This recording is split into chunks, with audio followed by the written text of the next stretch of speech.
தமிழக வெற்றிக் கழக தலைவர் விஜய் கல்வி ஆர்வத்தை மேம்படுத்தும் வகையில் கடந்த 2 ஆண்டுகளாக 10 மற்றும் 12ஆம் வகுப்பு பொதுத் தேர்வில் சாதனை படைத்த மாணவ மாணவிகளுக்கு பரிசு வழங்கி கௌரவித்து வருகிறார்.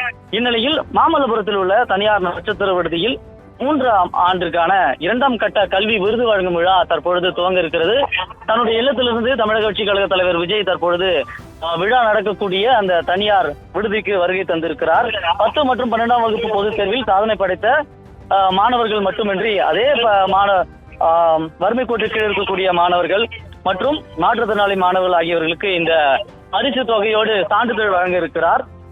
அது மட்டும் இல்லாமல் இந்த விழாவில், அதாவது 2ஆம் கட்ட விழாவில் 504 மாணவர்கள் உட்பட கட்சி நிர்வாகிகள் மற்றும் பெற்றோர்கள் என 2000க்கும் மேற்பட்டோர் இந்த விழாவில் கலந்து கொண்டிருக்கிறார்கள். புதுச்சேரியை சார்ந்த 9 மாவட்டம் மற்றும் தமிழகத்தை சார்ந்த புதுச்சேரி சார்ந்த 9 சட்டமன்ற தொகுதிகள் மற்றும் தமிழகத்தை சார்ந்த 75 சட்டமன்ற தொகுதிகள் என 504 பேர் இந்த விழாவில் பங்கேற்க இருக்கிறார்கள். விழாவுக்கு மாணவர்கள் காலையிலிருந்து வந்து கொண்டிருந்தனர். 8 மணிக்கு அனுமதித்தவர்கள் 9:15 வரை உள்ள அனுமதி தற்பொழுது விழாவுக்காக தயார் நிலையில் காத்துக் கொண்டிருக்கிறார்கள். விஜய் தன்னுடைய இல்லத்திலிருந்து தற்பொழுது விழா நடக்கக்கூடிய அந்த அரங்கிற்கு இன்னும் சற்று நேரத்தில் செல்ல இருக்கிறார். சரியாக 9:00 to 10 மணிக்குள்ளாக அந்த நிகழ்ச்சி தொடங்க இருக்கிறது.